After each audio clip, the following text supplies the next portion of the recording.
এশার নামাজ পড়ে বেরিয়ে গিয়ে একটার পরে একটা রওজা জিয়ারত করে বেড়ায়। নবী রওজা পাকে গিয়ে সালাম করে, নানা গো আমি আপনার নাতি গো, ইয়া রাসূলুল্লাহ হাবিবাল্লাহ, ইয়া রাসূলুল্লাহ আমি সেই আদরের নাতি, আপনার কাছে কত আদরে ছিলাম, কিন্তু নানা গো এটাই বুঝি আমার জীবনের শেষ সালাম, আর আপনাকে সালাম করতে পারবো না, আমরা মদিনা ছেড়ে চলে যাচ্ছি গো নানা। ও বাবারা, আমার মায়েরা নানার রওজাতে সালাম করলো। ছোট করে বলি, অনেক লম্বা কথা। নানার রওজা পাকে সালাম করে দিয়া একটু দূরেই পাশে জান্নাতুল বাকি, বাড্ডা দূরে নয় বাবা। হাজী সাহেব দেখেছে বাবারা চাতালের পাশে ঘেরা আছে বিল্ডিং এ, তখন কেমন ছিল আমার জানা নেই, বর্তমানের কথা বলছি 10 দিন আগের। ও বাবারা প্রাচীর দিয়ে ঘেরা আছে, একটা গেট খোলা আছে, ওইটা দিয়ে ফজরের নামাজের পরে একবার জিয়ারত করার জন্য দিল, কিন্তু ওয়াহাবি জিয়ারত করার জন্য একটু দাঁড়িয়ে দোয়া করার ক্ষমতা নেই। বাবারা চায়ের কলো পড়ছে, হাঁটছে আর পড়ছে, রাস্তা খুব ভালো করে রেখেছে, গোল করে রাস্তা রাস্তা রাস্তা হাঁটি, চায়ের কলো পড়ি আর হাঁটতে হাঁটতে দোয়া করি, চোখের পানি ফেলাইয়া জিজ্ঞাসা করি, দাদা এটা কার কবর? বলে এটা ফাতেমার কবর। এটা কার কবর? হাসান হোসেনের কবর। কোনো চিনহারি নাই, একটা করে এত বড় বড় কালো পাথর রাখা আছে, বাকি আর চিনার নাই। ও বাবারা ভাইয়েরা, এমনি করে একটা একটা করে জিয়ারত করলাম। আমার হোসেন বলল এবার আমার মায়ের কবরটা একটু জিয়ারত করে নিয়া আমি ফজরের নামাজ ধরতে যাব। বলছে মায়ের রওজার জালে ধরে বাবা, একটু জোরে বলো সুবহানাল্লাহ, মারহাবা, একটু জোরে বলো সুবহানাল্লাহ, আলহামদুলিল্লাহ, জাযাকাল্লাহ। মায়ের রওজার জালে ধরে মোর হোসাইন আজ কেন্দে বলে, আজ বিদায় দেন গো মা জননে, কারবালায় যাচ্ছি চলে, কারবালায় যাচ্ছি চলে, বিদায় দিতে মা জননের, বিদায় দিতে মা জননের, বহে যাই চোখের পানে মা ফাতেমা জননী, আজ তোমার হোসাইন বাঁচাতে দেন, কারবালাতে হবে কুরবানি মা ফাতেমা জননী। ইমাম হোসাইন আরজ করে, ইমাম হোসাইন আরজ করে, বিবি জয়নবের তরে, নয়ন ভরে দেখে নাও গো, আসব নাকি আর ফিরে, আসব নাকে আর ফিরে, দাও গো দাস্তার নবী মুস্তাফার, দাও গো দাস্তার নবী মুস্তাফার, শেরে খোদার তালওয়ার খানে মা ফাতেমা জননী, আজ তোমার হোসাইন বাঁচাতে দেন, কারবালাতে হবে কুরবানি মা ফাতেমা জননী। বিবি জয়নব আরজ করে বাবা, বিবি জয়নব আরজ করে ইমাম হোসাইনের তরে, মুসিবতে সাদকা দিলে রহম করে আল্লাহ তাহারে, রহম করেন আল্লাহ তাহারে, আর মোহাম্মদ করেছে ফরিয়াদ, আউন মোহাম্মদ করেছে ফরিয়াদ, ওই কারবালাতে হবে কুরবানি মা ফাতেমা জননী। তালোয়ার চলে খঞ্জর মারে, তালোয়ার চলে খঞ্জর মারে, খুনের দরিয়া বহে যায়, মাসমুখে তীর মারিল আমার আলিয়াস গারের কলে যায়, আলিয়াস গারের কলে যায়, পান করিতে হাউজে কাউসার, পান করিতে হাউজে কাউসার, জান্নাতে গেলেন তিনি ওগো মা ফাতেমা জননী, আজ তোমার হোসাইন বাঁচাতে দেন, ওই কারবালাতে হবে কুরবানি মা ফাতেমা জননী। ইমাম হোসেন শহীদ হয়ে বাবা, ইমাম হোসেন শহীদ হয়ে ইসলামকে করেন জিন্দা। হুর গেলে মা করেছে মা তো কান্দে আসমানের পারিন্দা, আসমানের পারিন্দা। হেলালুদ্দিনের হৃদয় কান্দে বাবা, হেলালুদ্দিনের হৃদয় কান্দে বলতে তাদের জীবনী। ওগো মা ফাতেমা জননী আজ তোমার হোসায় বাঁচাতে দেন, কারবালাতে হবে কুরবানি মা ফাতেমা জননী। আল্লাহুম্মা সাল্লি আলা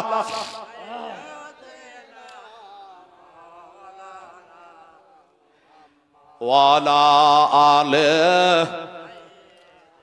মাওলানা মুহাম্মদ সাল্লাল্লাহু আলাইহি সাল্লাম। বাবাকে ছোট করে বলি, এমনি করে একটার পরে একটা কবরগুলাকে জিয়ারত করে নিলেন। বাবা মায়ের হলো, নানার হলো, ভাইয়ের হলো, আর দেরি নয়, আজানের টাইম হয়ে আসছে। তখন তো ঘড়ি ছিল না বাবা, তাড়াতাড়ি করে দেখবে যে আজানের কতটা টাইম আছে। এই মুসলমানেরা, আমার ভাইয়েরা, বাবারা, ও বাবারা, ঘড়ি দেখলাম, ঘড়িতে বলছে হেলাল তোর উঠতে 1 ঘন্টা হাওয়া। ও আচ্ছা আচ্ছা, আমাকে বলবে মাশাআল্লাহ সুবহানাল্লাহ। এখন তার লোক বাহিরে সেরকম দাঁড়িয়েও নেই তো। দাদা বলছে যে অনেক জায়গা ফাঁকা পড়ে আছে, বাইরে প্যান্ডেলের বাইরে মানুষ বসে আছে, তো একটু আগা যাবে কি? একটু আগা যাবে দাদা আমার?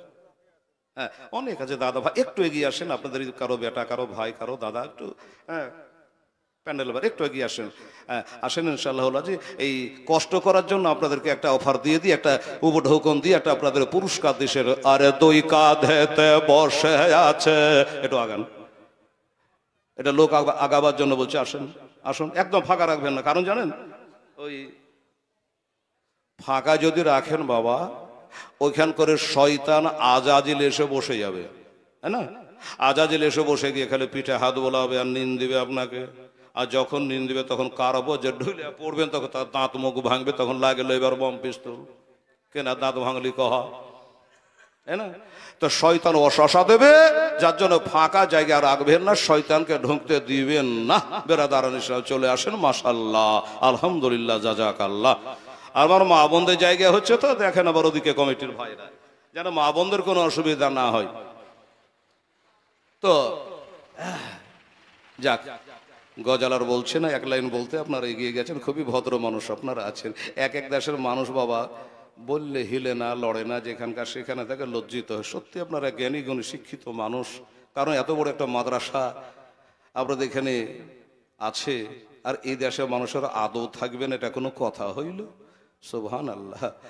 যাই হোক, তো আমার হোসেন দেখলো যে সময় বাধ্যা নেই, যদিও ঘড়ি নেই, আন্দাজ তো আছে।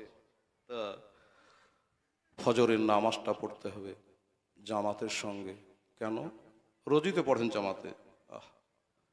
হোসেন বলছে, খোদা গো, এরপরে জীবনে হোসাইনের কপাল নাক আর মদিনাতে ঠেকবে না। জোরে বলেন সুবহানাল্লাহ।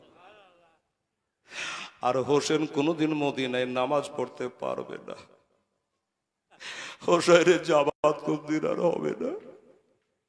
এই জন্য আজকের জামাত যেন ছুটে না যায়, এজন্য আর দেরি করবো না, যাই মসজিদে বেটা ভাতিজারা খেলি একটু জামাতের নামাজটা পড়েলি। ওই বাবা বলে চলে আছে, সামনে একটা ছোট্ট কবর পড়ে গেল, ছোট্ট একটা কবর। আমার হোসেন দাঁড়িয়ে গেল। অনেক মানুষ কবর জিয়ারত করেন না। আমরা মক্কা থেকে আসা পরে শোয়া 10টার সময়তে নিজের বাড়ি নিয়ে গিয়ে খোদার ঘরে গিয়ে 2 রাকাত নামাজ পড়ে কেঁদে দোয়া করলাম, আল্লাহ রব্বুল আলামিন 46 দিন পরে আজ তোমার ঘরে এসে পৌঁছালাম, 2 রাকাত নামাজ পড়লাম, প্লেনে যেগুলো কাজা হয়েছিল সেগুলো আদা করলাম, বাপ মা আত্মীয় স্বজন দেশের মানুষের কবর গুলো একটু জিয়ারত করলাম, তারপরে গোসল করলাম, খাওয়া দাওয়া করলাম। আমার হোসেন বলছে আল্লাহ জীবনে মদিনায় নামাজ পড়তে বুঝি পাবো না, কাজে আজকে জামাতের সঙ্গে নামাজটা পড়বো। তাই বাবা ছোট কবরটায় দাঁড়ালো। এটা কার কবর? এই কবরটা হলো আমার হোসাইনের মামার কবর। মামাটার নাম কি শুনিলেন? এই মামাটার নাম হলো হযরতে ইব্রাহিম। নবীর বেটা হলো, বিটি হলো 4টে, আর নবীর বেটা হলো 2টা। এই ইব্রাহিমটা তাহলে কে? এটা হলো নবী 4টা বাঁধি ছিল, 11টা বিবি ছিল। বিবি বাঁধিকে বিবির মতো ব্যবহার সেই কালে জায়েজ ছিল। তাই বাবা ওই বিবির পেটে থেকে একটা বাচ্চা, বাঁধির পেটে থেকে একটা বাচ্চা হয়েছিল, নাম তার মারিয়া কিবতিয়া। আর তার পেটে থেকে যে বাচ্চা হলো নাম রাখলেন ইব্রাহিম। 18 মাস বয়স, মানে 1.5 বছর। এক কোলে বসে আছে বিটির বেটা, এক কোলে বসে আছে নবীর বেটা, নবীর নাতি ফাতেমার বেটা। একবার ডানে চুমা দেয়, একবার বামে চুমা দেয়। একটা নাতি হলো, একটা বেটা হলো। নবীর 2টো বেটা আরো ছিল, মা খাদিজার পেটে থেকে হয়েছিল। বাচ্চাকালে তারা ইন্তেকাল হয়ে গেছিল। কাফেরেরা বলতো নবীর লেজ কাটা, দম ভরে দেয় বলে নবীকে ঠাট্টা করতো। তখন কোরআনে একটা নাজেল হলো, ইন্না আতাইনা কাল কাউসার ফাসাল্লি লিরাব্বিকা ওয়ানহার ইন্না শানিয়াকা হুয়াল আবতার। আল্লাহ প্রমাণ দিয়ে দিল, জবাব দিয়ে দিল। তো নবী যে চুমা দিচ্ছে, আল্লাহ দেখছেন। জিবরাইলকে বলে, জিবরিল আমার নবী কি করে দেখো। কি মজা লাগে। এই তালিবিল এবারে বস, তোরা মনে করলে লোকে কি হবে রে, তোরা বসে শিখ পাগলা বস। আমার ক্যাসেট শুনে শুনে কত লোক বক্তা হয়ে গেল নকল করে। বসে শোন, ঢুলিস না, বস লক্ষ্য বসে। আর ওটা বসাও করবি না, চোখ ঢোল ঢোল করবি না, দিনে দিন পড়িস। হ্যাঁ না, মালদাহাতে একবার খুব কাজ হয়েছিল কি জানে, তালবিল এবারে এক জায়গাতে 20টা বসবে আগা কাতারে। আর যখন যাবে টিপে দেয় না কি করে, একটা উঠা মানে গোটাই উঠে গেল। তো বক্তার মুডটা নষ্ট হয়ে যায়। সামনে থেকে 10টা মানুষ উঠে গেলে বক্তার মুডটা নষ্ট হয়ে যায়। পিছন থেকে ওটা আলাদা কথা। তো এখানকার তালবিল ওরা সুন্দর করে তাকাবি বাবা, ঘুমাবি না, খবরদার ঘুমাবি না, কান দিয়ে শুন, কান দিয়ে শুন, শিখ। একদিন তোরা হবি এমনি, আমরা আর কদিন আছি। ভালো করে শিখেলে কায়দা কৌশল, কোন ঢং কেমন করে কি বলছি, পড়ে যা শিখে শুনে তার থেকে বেশি বুঝে। জানিস আমার ক্যাসেট করে করে কত বক্তা যে মালদাহাতে হলো তার ইয়া তা নেই। তো যাই হোক বাবা, তো আমার হোসেনকে একবার চুমা, একবার বেটাকে চুমা। এই বাবা, আল্লাহ বলে জিবরাইল, এই আমার জিবরাইল আমার নবী কি মহব্বত করে দেখো, দেখো তাকাইয়া দেখো। একবার নিজের বেটাকে, একবার বিটির বেটাকে চুমা দেয়। আমার নবীকে বলো ওই 2টার ভিতরে যেন একটা আমাকে দেয়, 2টার মধ্যে একটা আমাকে দেয়। তো জিবরাইল ফেরেশতা চলে আসলো। আসসালামু আলাইকা রাসূলুল্লাহ, আসসালামু আলাইকা হাবিবাল্লাহ। নবী বলে, ভাই জিবরিল খবর কি? বলে, হুজুর আপনার 2 কোলে 2টা সন্তান, আরে খুব মহব্বত করছেন, ভালোবাসছেন। আল্লাহ বলল একটা আল্লাহকে জমা দিতে হবে, তাই নাকি? বললো হ্যাঁ। বেশ, তো একটা যে জমা দিতে হবে, তো ভাই জিবরাইল কোনটা আল্লাহ নেবে বলো? কথা বললেন এমনি আস্তে কাজ করে, কোনটা জমা নিবে আল্লাহ বলুন? তো বলছে এটা ব্যাপারে আপনাকে মুক্তার বানিয়েছে, আপনি যেটা দিবেন আল্লাহ সেটাই নিবে। কথা বুঝেন? হ্যাঁ, যেটা দিবেন সেটাই নেবে। ঠিক আছে এ ভাইরা, এ দাদারা, নবীকে যখন বললো যে আপনি যেটা দিবেন সেটাই নিবে, তাহলে আমরা হলে কোনটা দিতাম? নাতিকে দিতাম, বেটাকে রাখতাম। না বাবু, ইশারায় কাজ করবেন, কথা বলবেন, আওয়াজ চলে আসছে। আমরা হলে কোনটা দিতাম? নাতিটাকে দিতাম। কেন? আমার বেটাটাকে দিলে আমার খাটলি হবে কে? মাস্টারের বাপ হবো কি করে? আমাকে করে করে খাওয়াবে কে? কত রকম আশা করে বেটা মানুষ করি, হ্যাঁ না? আর আমার নবী কি করলো? বাবারা নাতিকে কত ভালোবাসে। তো নবীর ভালোবাসার আমাদের ভালোবাসার রাত দিন ফারাক। কেমন ভালোবাসে? একটা বুড়ি একটা মেয়ের সাথে না দিলে মন পাতলা হয় না, আপনাদের বুঝে আসে না কেমন ভালোবাসা। এক বুড়িকে হয়ে আছে জ্বর,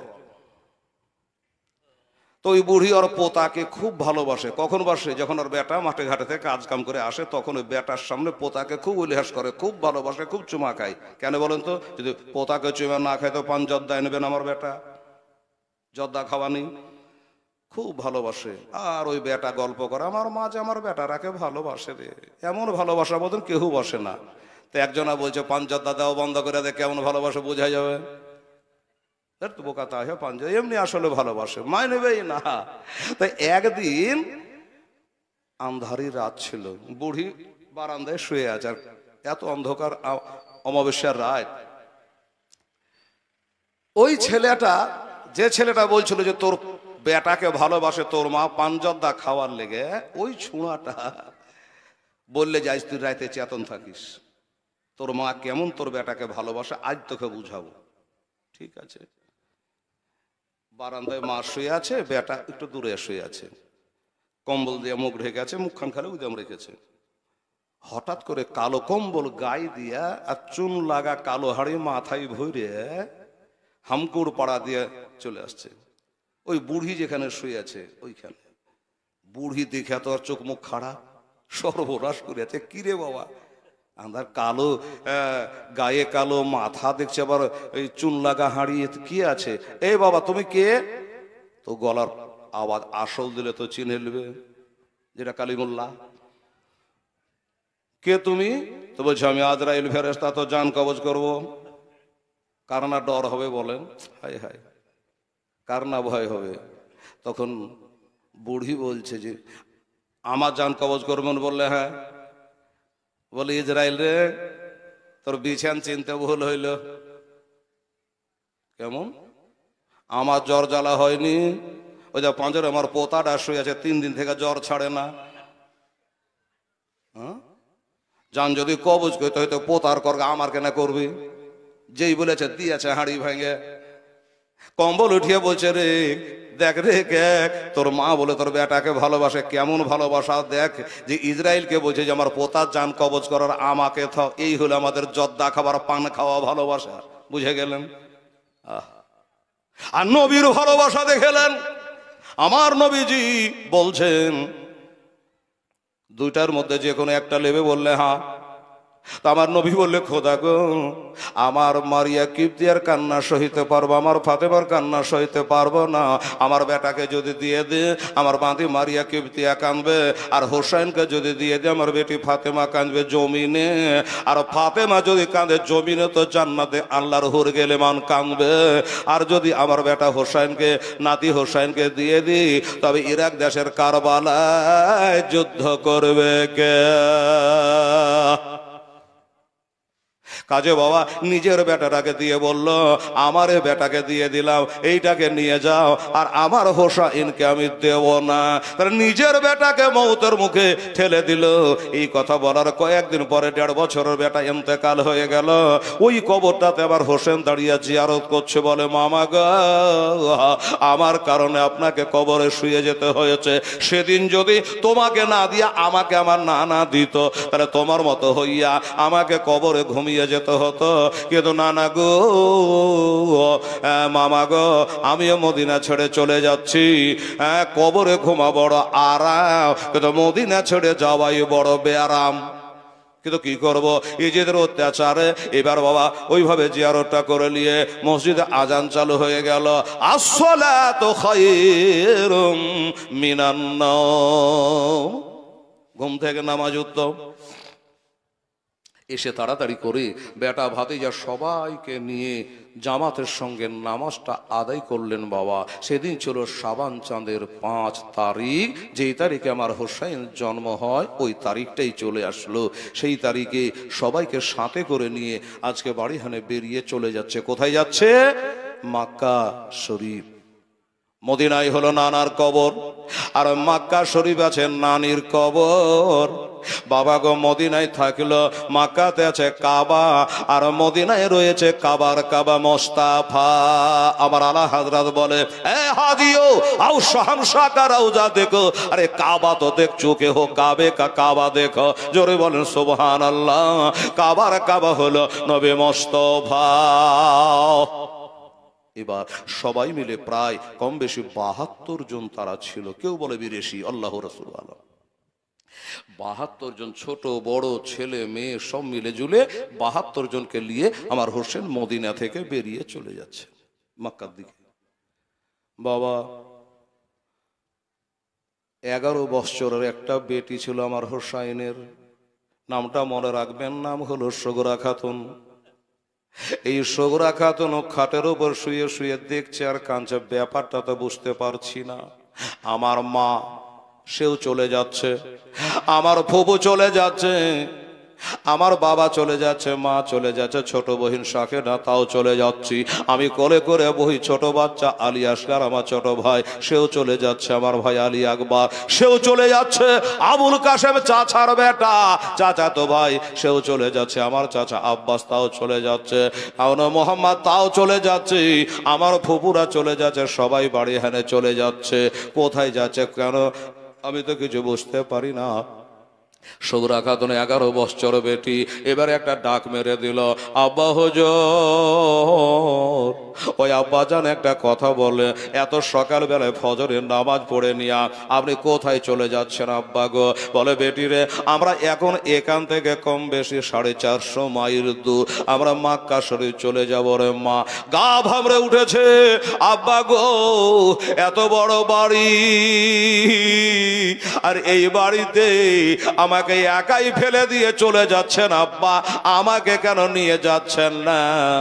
আমি কোনো অপরাধের অপরাধীনি, আমাকে কেন নিয়ে যাচ্ছেন না? আমার থেকে কম বয়স সকিনা 7 বছর বয়স, আমার 11 বছর বয়স, ছোটটাকে নিয়ে যাচ্ছেন আব্বা, আমাকে কেন নিয়ে যাচ্ছেন না? হোসেন বলে বেটি তোমাকে নিয়ে যাচ্ছি না, তার কারণ হলো এটা, তোমার গায়ে জ্বর লেগে আছে মা, এত জ্বরের গায়ে তোমাকে নিয়ে গেলে রাস্তা পথে বিপদ হবে মা, তাই তোমাকে সঙ্গে নিলাম না, তুমি মদিনায় থেকে যাও। আব্বা গো এত বড় বাড়িতে আমি একাই থাকবো কেমন করে আব্বা? আমার ছোট বহিন সকিনাকে রেখে যান, আমরা 2 বহিনে থাকবো, কথাবার্তা বলবো। বলল না। সকিনা বের হয়ে গেছে মায়ের হাত ধরে, আর বাধা দিস নে মা, তবে তুই যখন ছোট বহিনের কথা বললি রে বেটি সগুরা রে, আমার একটা ছোট বহিনের কবর আছে মদিনায়, তোকে দিয়ে গেল রে। সগুরা বলে আব্বা গো আমি কোলে করে মদিনার গলি গলি বেড়াইতাম, আমার একটা ছোট ভাই আলী আসগার তার নাম, ওই আলী আসগারকে দেন, আমি কোলে করে বেড়াবো আর মদিনায় কেঁদে বেড়াবো, ভাইটাকে চুমা দেব গো, আমার নবীর রওজার জালি ধরে কাঁদবো গো। বলল বেটি রে 6 মাসের বাচ্চা ভাত রুটি খুরমা খেজুর খেতে পারে না, মায়ের দুগ্ধ পান করে রে মা, এই ছেলেকে রেখে গেলে তোর বিপদ হবে। তুই যখন ছোট ভাইয়ের কথা বললি, আমার একটা ছোট ভাইয়ের কবর জান্নাতুল বাকিতে রেখে গেলাম, আমার ছোট ভাইয়ের নাম হইল মহসিন।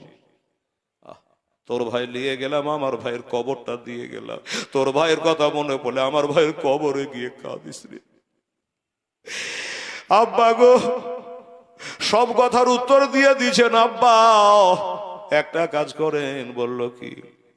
সবাইকে নিয়ে যান, 10 মাস 10 দিন পেটে বহেছে আমার মা, ওই আমার মাকে রেখে যাও, আমার জ্বর যখন বেড়ে যাবে আমাকে ওষুধ খাওয়াবে কে, আমার মাথায় পানি ঢালবে কে, আমার মাকে রেখে যা।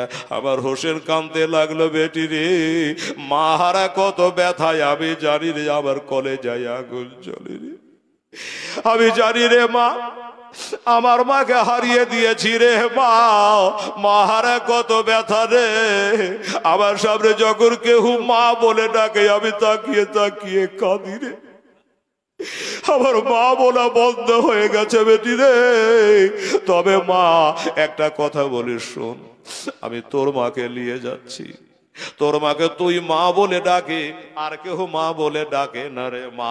তবে একটা কথা বলি, এই মদিনায় জান্নাতুল বাকিতে এমন একটা মা রেখে গেলাম রে, যেটাকে হিন্দু মুসলমান জৈন খ্রিস্টান নামাজি বেনামাজি ইরানি তোরানি মাকি মাদানি দুশ্মন সবাই বলতে গেলে মা ফতেমা বলে ডাকে রে।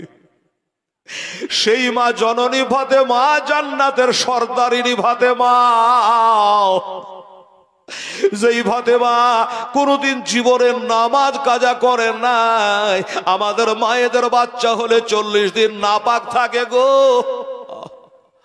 আর ফাতেমা হোসাইনকে জন্ম দেওয়ার কিছুক্ষণ পরে পাক পবিত্র হইয়া দাঁড়িয়া দাঁড়িয়া জোহরের নামাজ পড়ল গো। একটা ফাতেমার মতো ফাতেমা দেখা, তারপরে নবীর মতো হতে যেও। সুবহানাল্লাহ। মায়েরা মাসে মাসে না পাক হয়, 1 মাস বন্ধ হলে ডাক্তার দেখাই। আমার মা ফাতেমার জীবনে কোনোদিন মাসে মাসে না পাক হইতো না।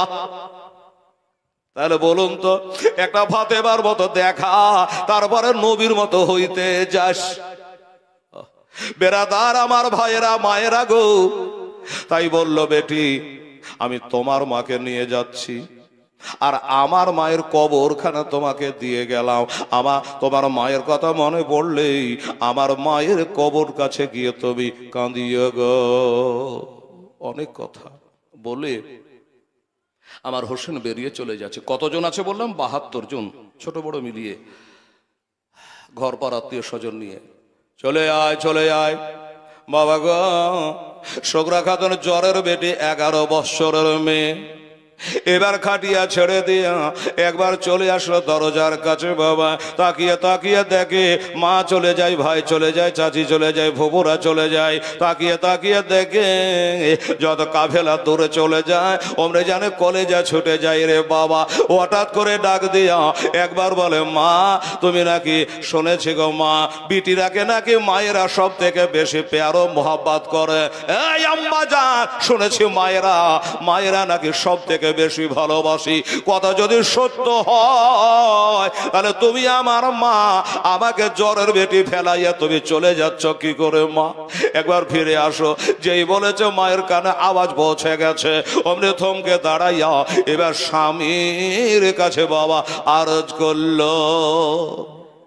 সগরার মা আমার হোসেনকে বলছে, হুজুর একটা কথা বলবো? কোনদিন তো কিছু বলি না। এই মা বোনেরা, স্বামীর কথার বাহিরে যাবেন না।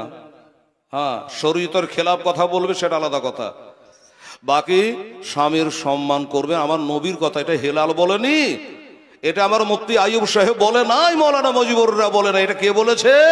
আমার নবী বলেছেন। কি বলেছেন? নবী বলেছে, ইন্নাল জান্নাতা তাহাত আকদামে, যাও যাকে বিবাহিতা নারীদের বেহেশত হলো তার স্বামীর পায়ের তলে। ঠিক কথা। খালি নামাজ পড়লে হবে না রে মা, নামাজও পড়তে হবে, নামাজ তো মাপ নেই।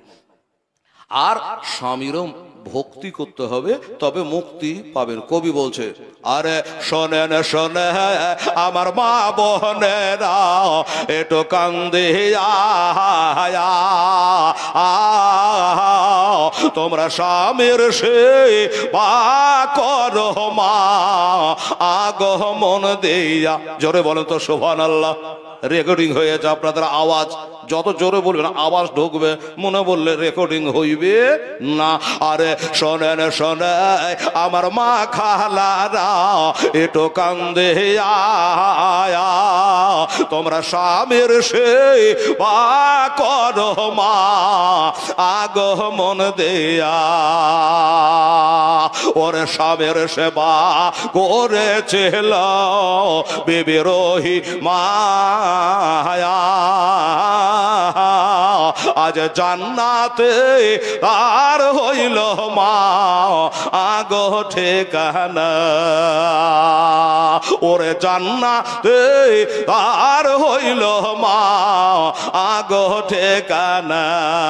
ওরে স্বামীর সেবা করেছিল বিবি খাদিজা, আজ জান্নাতে তার হইল মা আগো ঠিকানা। স্বামীর সেবা করেছিল বিবি ফাতেমা, আজ জান্নাতে আর হইল মা আগো ঠিকানা। তাই শোনেন শোনে আমার মা বোনেরা একটু কান্দে তোমরা নামাজ রোজা করো মা আগো মন দে তোমরা স্বামীর সেবা করো মা আগো মন দে। তবে মা বোনেরা স্বামী যদি নামাজ পড়তে মানা করে মানা যাবে? যাবে না। হ্যাঁ, শরীয়তের খেলাফ কথা বলে তো মানা যাবে না, তবে স্বামীর ভক্তি করবেন। আমি মাঝখানে একটু নামাজের কথাও বলে দিয়েছি বাবা। মা বোনেরা গো, শুধু স্বামীর সেবা করলেই যে হবে তাও হবে না, নামাজ পড়তেই হবে। স্বামীর পাততলে বেহেশত। কোন মৌলবি বলে ওয়াজ করেছে আর কোন পাগলের বিটি ওয়াজ শুনেছে, রাতের বেলায় জালসা শুনে গিয়া ওর স্বামী ঘরে শুয়ে আছে, স্বামীর পাটাকে হটিয়া কোদল দিয়ে লেগেছে মাটি কাটতে। তোর স্বামী বলছে এই জালসা বুঝে আলি, এগুলা জালসা শুনতে গেছিলি? বলে হ্যাঁ গো বড় মৌলানা। এবার পাগল গুড়ি বাঁধেছিল। মৌলবিটা কহিল যে এই স্বামীর পাত তলে বেহেশত আছে, তাই মাটি খুঁড়ছি দেখি কত তলে বেহেশত আছে। তোর বিবি স্বামী বলে আচ্ছা পাগলির পাগলি তুই, আরে আমার পায়ের তলার মাটি কেটে তুই জান্নাত পাবি না আমার হাত পা টিপি তো জান্নাত পাবি? মেয়েটা বলে ও কাজ আমি নাই, ওই টিপাটি তো আমি নাই, জান্নাত পাই আর না পাই। এই বেটিরা শুনবা আমার খালারা, কোন স্বামীর সেবা যদি স্বামী না বলাতেই আপনি চালু করে দেন, যার সারাদিন পাট কেটেছে ধানকে লাগিয়েছে এটা করেছে ওটা করিয়েছে, দয়া হয় স্বামী বলবে না তার আগেই যদি টিপতে আরম্ভ করেন 100 নাকি। আর স্বামী যদি ব্যাঘাতটা করে দেন একটু তেল গরম করে রে ওষুধ দিয়া রে দেন পায়ে তেলাতে লাগিয়ে রে, এই যদি তেল দিয়ে দিয়ে তেল লাগান তাহলে 10 নাকি। সোজা কথা, কোনটা করবেন করেন গাইবা। বলে বলে যদি লাগেন তাহলে 10, আর না বলাতে আরম্ভ করেন 100 নাকি। এবার কি করবেন সেটা আপনার ব্যাপার, আমার বলার কিছু নেই। বাবা গো, স্বামী গো, পিছনে তাকিয়ে দেখে চোখের পানি ধরে রাখতে পারছি না। আমার 10 মাস পেটে রেখেছিলাম, আমার বেটির শোকরা দরজায় দাঁড়িয়ে দাঁড়িয়ে মা করে কান্দে গো। একটু আমাকে অনুমতি দেন, আমি দৌড়ে যাব আর আসবো, আমার বেটি চোখের পানি গোলা মুছিয়ে দিয়ে আমি চলে আসবো গো। বিবি ঠিক আছে যাও, আমি সইতে পারি না। যাও তাড়াতাড়ি করে যাও, তাড়াতাড়ি করে যাও। স্বামীর অর্ডার নিয়ে দৌড়ে চলে আসছে বাবা সগরা খাতুনের আম্মা জান, এসে চোখের পানি গোলা মুছিয়ে দিল, খাটের ওপরে সে আছে, লম্বা করে গিয়ে হাত বুলিয়ে দিল। লম্বা করে যেমন হাত বুলিয়ে দেওয়া যেন 40 ডিগ্রি জ্বর যেন বিটির কমে গেল। বিটি চোখের পাতা তুলে তাকিয়ে দেখছে মা, গর্ভধারিণী মা পাশে বসে আছে। কত আশা, আমার মা যখন চলে এসেছে আর বুঝি মা আমার যাবে না। বাবা গো, মায়ের দিকে তাকিয়ে তাকিয়ে দেখছে মা তুমি আর যাবা না। বলে বেটি ও কথা বলিস না, তোর বাবার কাছে অল্প সময় চেয়ে নিয়েছে, আমি তোর চোখের পানি গোলা মুছিয়ে দিয়ে চলে যাব রে মা। সুগরা বলে আম্মা গো, আমার লিভিয়া যাওয়া আগুন তুমি উস্কে দিলে গো মা। কেন রে মা? বলে আমি ধিমি ধিমি কান্নায় চলে এসেছিলাম, সাবুত চলে এসেছিল যে আমার মা চলে গেল, বাপ চলে গেল, আর আবার তুমি আসা চলে যাবা টাটকা হয়ে গেল, তাই না? আগুন যেমন উস্কে যায় ওই রকম হয়ে গেল। বলে মা তোর আব্বা যদি বেজার হয়ে যায় আমার আলী বেজার হইবি, আর আলী বেজার হলে আমার নবী বেজার হইবেন, আর নবী যদি বেজার হয়ে যায় আমার আল্লাহ বেজার হবে। এই জন্য মা তোর বাবার কাছ থেকে অল্প সময় নিয়ে তো চোখের পানি মুছিয়ে দিয়ে চলে গেলাম মা, যদি আল্লাহ বাঁচিয়ে রাখে আবার দেখা হবে রে মা। এই কথা বলে সুগরাকে রেখে দিয়ে সবাই চলে গেল। একটা প্রশ্ন, সকালে বাবা আপনারা বটতলায় চায়ের দোকান আলোচনা করুন যে মৌলবিটা যা বললে তা বললে, কিন্তু একটা কথা বুঝতে পারলো না। বটতলায় ভরে গল্প কি, ওই যে জ্বরের বিটিটাকে সৌরাকে 11 বছর বিটিটাকে থুইয়া চলে গেল, তো কার কাছে থুইয়া গেল? কথা তো ঠিকই ভুল ধরেছে। আর গাহাবি সকালে গাহাবারি কথা ফাঁড়ি ভেঙে দিয়ে শুনেলেন। আমার হোসেন যখন বিটিটাকে রেখে যাচ্ছিল, আমার হোসাইনের একটা নানি তখন বাঁচা ছিল বাবা। বিবির নাম হল, নানির নাম হলো উম্মে সালমা। ওই উম্মে সালমাকে বলে, নানি গো আমার বিটিটা অসুস্থ, তাই তাকে রেখে গেলে তুমি একটু দেখিও নানি। এই বলে উম্মে সালমার কাছে রেখে গিয়েছিল। এবার বাড়ি থেকে বেরিয়ে যাওয়ার সময় নিজের চাচাতো ভাই এবং ভগ্নিপতি বটে হযরতে জৈনবের স্বামী ওই হযরতে জাফর বিন আব্দুল্লাহ, ওনার সঙ্গে দেখা হলো। বলে ভাই আমি তো চলে যাচ্ছি মক্কা, আমার বিটিটাকে সুখে দুঃখে তোরা একটু দেখিস। এই কথা বলে তাদের দায়িত্বে রেখে বাবা চলে গেল। ভেজাল শেষ, কোনো গন্ডগোল থাকলো না, পেঁয়াজ থাকলো না। ও বাবারা, এমনি করে মক্কা, মদিনা থেকে মক্কা এসে পৌঁছালো।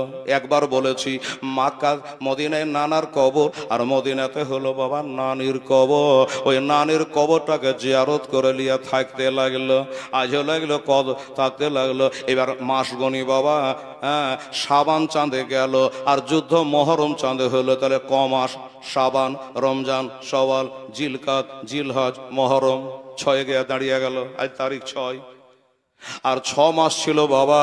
ওইখানে মহরম চাঁদের 10 তারিখে কারবালায় যুদ্ধ আরম্ভ হলো। আমি আপনাকে আগেই বলেছি কমসে কম 10 দিন জীবনী করলে এ জীবনী ফোরাবার না, এক এক ফাংড়ি আছে। ও বাবা, এবার মক্কায় পৌঁছে 6 মাস ধরে থাকতে লাগলো। এ থাকতে থাকতে খবরটা কিন্তু যেমন আপনারা গোটাই মসুরডাঙ্গা লোক, আশেপাশে লোক জেনে গেলেন, ওই রকম হোসেন যে মদিনা ছেড়ে মক্কা চলে গেছে, এই খবর কিন্তু দুনিয়াতে ছড়িয়ে গেছে বাবা। কুফা শহর বলে একটা দেশ আছে, ওইখানকার মানুষেরাই আমার হোসেনের বাবাকে শহীদ করেছিল, হযরতে আলীকে। ওই দেশের মানুষেরা জানতে পেরেছে হোসেন মদিনা ছেড়ে মক্কায় চলে এসেছে। এবার ওখান থেকে চিঠি লেখে হুসাইনকে ডাকছে, হুজুর মদিনা ছেড়ে যখন মক্কা চলে এসেছেন ওইখানে থাকবেন না, আমাদের দেশে চলে আসেন, আমাদের দেশে চলে আসেন। তো চিঠি লিখলো, তখন তো মোবাইল ফোন ছিল না বাবা, হ্যালো করে ডেকে নেবে। তো চিঠি লিখলো, কতখান চিঠি লিখলো? আচ্ছা, চিঠি লিখলো, কেউ বলেছে 101, কেউ বলেছে 99 খানা, কেউ বলেছে 150 খানা। কি বাবা? শেফালি দিলে? আচ্ছা ঠিক আছে, দেওয়া ভালো। সুবহানাল্লাহ। কোন দিকে রাখবো? ওইদিকে তো হাওয়ায় উড়ে যাবে লাগছে। এই হাজি সাহেবের কাছে থাক। হ্যাঁ, শেষে লিব আপনার কাছে। সুবহানাল্লাহ। আচ্ছা, না পকেটে ভরা যেত লোকের সামনে। ওই বাবা, আমার ভাইয়েরা মা বোনেরা, চিঠি লিখলো কতখান, এই দেখেন শুনেন, রেকর্ডিং হচ্ছে। বলছে 150 খানা চিঠি দিয়ে কো ভাই ডাকে ধোকা দিয়ে, 150 খানা চিঠি দিয়ে কো ভাই ডাকে ধোকা দিয়ে, আবার তারাই শেষে শহীদ করে, এ হলো গোবের কুচর, নীলাকাশায় লাল হইল যেন রক্তের বনন। ইমাম হোসেন শহীদ হলো তার নানারি উম্মতের কারণ। ভাইজান গজল লম্বা আছে, আমি ওয়াজ ফোরাতে পারবো না, তাই রেখে দিলাম, আবার বলবো, ঠিক আছে?